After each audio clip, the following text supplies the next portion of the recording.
যে এটা রায়পুরা, এটা আপনি দেখতে পাচ্ছেন বোধহয়, এই যে দেখুন রায়পুরা। থ্যাংক ইউ, দেখ- থ্যাংক ইউ, থ্যাংক ইউ। এইটা আপনার রায়পুরার ম্যাপ। Right, thank you. জি, বসুন। সরি বাবুল সাহেব, জি বলুন। আচ্ছা অ্যানি, আমি এখানে আমার সাথে এই আলোচনা শুরুর প্রথমেই নরসিংদীর ইঞ্জিনিয়ার আশফাক, উনি একটা কৃষি বিষয়ে প্রশ্ন করেছিলেন, আমি একটু ঘুরে ওই জায়গায় যেতে চাইছি। আহ, ইঞ্জিনিয়ার আশরাফ। দুই ইঞ্জিনিয়ার আশফাক সাহেব, জি। আশরাফ। আহ, আশরাফ আছেন কি নরসিংদী? কে আছেন? জি, জি আশরাফ সাহেব, আহ, জি বসেন না।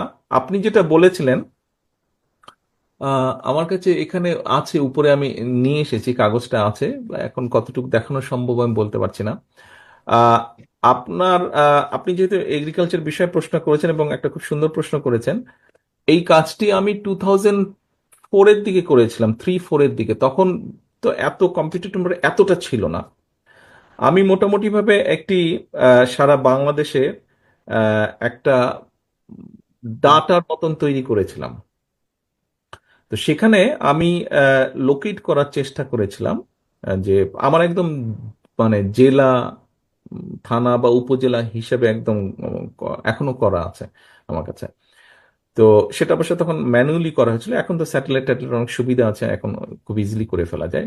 তো মূল বিষয়টি ছিল, আমার তখনই একটি লক্ষ্য ছিল কৃষিকে নিয়ে, যে আমি লোকেট করেছিলাম যে 1 বিঘা অথবা 1 বিঘার উপরে জমি কোথায় কোথায় যেখানে আপনার ফল ফ্রুটের চাষ হয়, অথবা এক ডিফারেন্ট কোনো ফসলের চাষ হয় ধান ছাড়া, ডিফারেন্ট কোনো ফসলের চাষ হয় 1 বিঘা বা তার উপরে, অথবা 1 বিঘা মিনিমাম, তার উপরে কোনো পোল্ট্রি ফার্ম বা গবাদি পশুর খামার এরকম আছে কিনা, 1 বিঘা বা তার উপরে কোনো পুকুর আছে নাকি যেখানে মাছের চাষ হয়। এবং থানা বাড়ি আমি পুরো জিনিসটাকে তখন লোকেট করে বের করেছিলাম। আমি 2003-4-এর কথা বলছি। আপনি যেটা বলছেন যে কন্ট্রোল বা প্ল্যানিং ওয়েতে করা, সেটি আমি তখনই চিন্তা করেছিলাম জিনিসটাকে আহ, ওইভাবে করে, যে আমার উদ্দেশ্য ছিল যে আমি যদি জানি সমগ্র বাংলাদেশে আমার মিনিমাম 1 বিঘার কতগুলো পুকুর আছে, আমি 1 বিঘা ধরেই পুরো হিসাবটা করব, 2 বিঘা 3 বিঘাও থাকতে পারে, কতগুলো পুকুর আছে, তাহলে কিন্তু সারা বাংলাদেশে আমি মোটামুটি ভাবে একটা প্ল্যান করতে সক্ষম হব, যে সরকারের বিভিন্ন ডিপার্টমেন্টের মাধ্যমে, যে ঠিক আছে পাঙ্গাস মাছ হোক, রুই মাছ হোক, মাগুর মাছ হোক, পাবদা মাছ হোক, এই পরিমাণ এই বছর আমরা মোটামুটি ভাবে টার্গেট করব, দেশের চাহিদা জন্য এই পরিমাণ লাগবে, এই পরিমাণ আমরা বিদেশে এক্সপোর্ট করব। ধরেন ঠিক আছে কোথাও পেয়ারা বাগান আছে, কতগুলো পেয়ারা বাগান আছে, তাহলে দেশে আমার কি পরিমাণ পেয়ারা প্রয়োজন, এবং সেই পেয়ারাটা দেশে রেখে বাকিটা আমি বিদেশে এক্সপোর্ট করব। এইভাবে করে তখনই আমি একটা চিন্তা ভাবনা করেছিলাম। কখনো আপনার সাথে দেখা হলে আমি দেখাবো, এখনো আমার কাছে আছে। Thank you. এখানে আমি একটা জিনিস অ্যাড করি। ধরুন, একটা এলাকায় প্রায় 1,000 পুকুর আছে, ঝিল আছে, বিল আছে। কোন কোন পুকুর আছে আমরা হালকা একটু ট্রিটমেন্ট করলে আমরা ঠিক এক আছে। ধরনের মাছ চাষ করতে পারি। কোনটা আছে পরিত্যক্ত, এটাকে আমরা রাখবো না।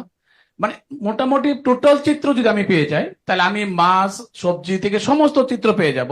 এমনকি আমার বাংলাদেশের ডিমান্ড কি আছে, প্লাস হাইজেনিক ফুড প্রোডাকশনের জন্য আমরা এখানে কোন কোন এলাকা Awesome. নির্ধারণ করব, কোন জমিটা নির্ধারণ করব, যেটা উর্বর জমি, আমার সেটাই সার তো- লাগবে। সেটাই সেটাই এখান বললাম। থেকে আমরা আবার অনলাইনে, লাইক ফুড পান্ডার মতো অনলাইনের মতো আমরা একটা সফটওয়্যার ডিজাইন করছি এই ব্যাপারে। ওইগুলো অ্যাড হয়ে যাবে। যেমন আমি যদি মনে করি আমার কৃষক, সে লন্ডনে এক্সপোর্ট করবে, ওইখানে কিছু ক্লায়েন্ট আছে তার কাছ থেকে এই হাইজেনিক ফুডটা চায়, তখন কিন্তু সে ডাইরেক্ট অনলাইন চলে যেতে পারবে।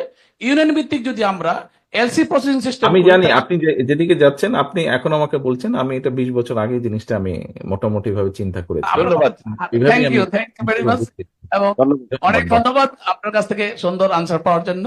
আসসালামু হ্যাঁ। আলাইকুম। এই এই প্রধান অতিথি মহোদয়, এই প্রাসঙ্গিক ডক্টর মাহাদি আমিন একটু কথা বলতে চাচ্ছেন। মাননীয় ভারপ্রাপ্ত মহোদয়, আপনার অনুমতি সাপেক্ষে একটু বলছি। আপনি 2013 সালের 24শে জুলাই লন্ডনে একটা বক্তব্য রেখেছিলেন, যার মূল ভিত্তি ছিল 2001 থেকে 6 সালে বিএনপি যখন রাষ্ট্র পরিচালনার দায়িত্বে ছিল, আপনি যে যুগোপযোগী কাজগুলো করেছিলেন, যুগের চাইতে অনেক এগিয়ে, সেটার একটা সারসংক্ষেপ কিন্তু আপনার ওই বক্তব্যে বলেছিলেন। হ্যাঁ। সেটা একটা কপি আমার কাছে এখন আছে। আমি কি একটু আপনার অনুমতি সাপেক্ষে পড়তে পারি? খুবই রিলেটেড হ্যাঁ, এটা। বলেন বলেন। ওখানে আপনি বলেছিলেন যে কৃষি সংক্রান্ত সব ডাটা ও তথ্য যেন একসঙ্গে পাওয়া যায়, সেসব তথ্যের বিশ্লেষণের লক্ষ্যে একটি যুগোপযোগী কৃষি তথ্য ভান্ডার গড়ে তোলা প্রয়োজন। এ তথ্য ভান্ডারের উদ্দেশ্য হবে দেশের সার্বিক কৃষি পরিস্থিতি চিত্র এক স্থানে ধারণ করা, দেশের কোন অঞ্চলে, কোন মৌসুমে, কোন ফসল, কোন হারে, কত খরচে উৎপাদিত হয় তা জেনে সে আলোকে কৃষি পণ্যের উৎপাদন পরিকল্পনা করা হবে একটি সময়োচিত সিদ্ধান্ত। তাই তথ্য ভান্ডার নির্মাণের ক্ষেত্রে 9টি মূল বিষয় থাকতে পারে। 1. কৃষি পণ্যের খুচরা ও পাইকারি মূল্য। 2. কৃষি উপকরণ। 3. সার ও কীটনাশক। 4. অঞ্চল ভিত্তিক অভ্যন্তরীণ উৎপাদন। 5. অঞ্চল ভিত্তিক চাহিদা। 6. হিমাগার ও সংরক্ষণাগার। 7. কৃষি পণ্যের প্রক্রিয়াজাতকরণ। 8. কৃষি পণ্যের পরিবহন। এবং 9. আন্তর্জাতিক বাজারে চাহিদা বা রপ্তানির সুযোগ। আমরা এত বছর পরে যা চিন্তা করছি আপনি বহু আগে সেটা করে ফেলেছেন। ধন্যবাদ। ধন্যবাদ। একটা মিনিট, আমাকে এক মিনিট একটু সময় দেন। প্লিজ। আমি এই- বললাম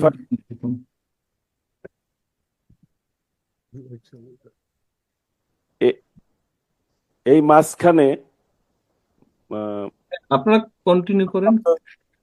চেয়ারম্যান মহোদয়, আমি সাংগঠনিক সম্পাদক সাইদুল আলম বাবুল, উনি বক্তব্য রাখার সুযোগ পায় নাই, এখন আমি 1 মিনিট বক্তব্য রাখার আহ্বান জানাচ্ছি। শুভেচ্ছা বক্তব্য।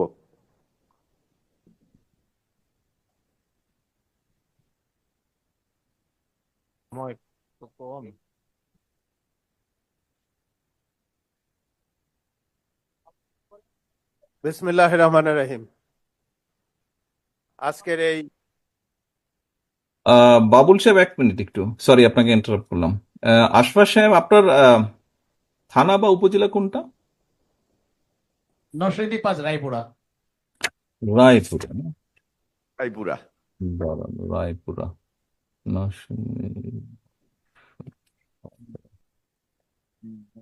হ্যাঁ, রায়পুরা হইতো।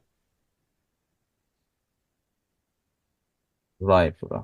এই যে রায়পুরার এগুলা তখন হাতে করা, আমি জানি না কতটুকু ক্লিয়ার দেখতে পাবেন, এটা প্রায় 20 বছর আগের ম্যাপ, তো কিছুটা ফেড হয়ে গেছে। এই যে তখন এইভাবে করিয়েছিলাম ম্যাপগুলো, আপনারা দেখতে পাচ্ছেন কিনা আমি পরিষ্কার বুঝতে পারছি না। এইভাবে লোকেট করা আছে যে নিচে এটা রায়পুরার, এটা আপনি দেখতে পাচ্ছেন বোধহয়, এই যে দেখুন Raipura. Thank you, thank you, thank you. তখনই আপনার রায়পুরাতে কতগুলো 1 বিঘার পুকুর আছে, কতগুলো 1 বিঘা জমির ভিতরে আপনার আহ ধান ছাড়া ডিফারেন্ট কাইন্ডের কিছু ফসল আছে বা চাষ হয়। আপনার মাছের খামার বা পুকুর যদি থাকে, উইচ ইজ মিনিমাম 1 বিঘা, মোর দেন 1 বিঘা এরকম যদি আছে, সেগুলা সব লোকেশনগুলো আছে। এইটা আপনার রায়পুরের ম্যাপ। Thank you. জি, বসুন। সরি বাবুল সাহেব, জি বলুন।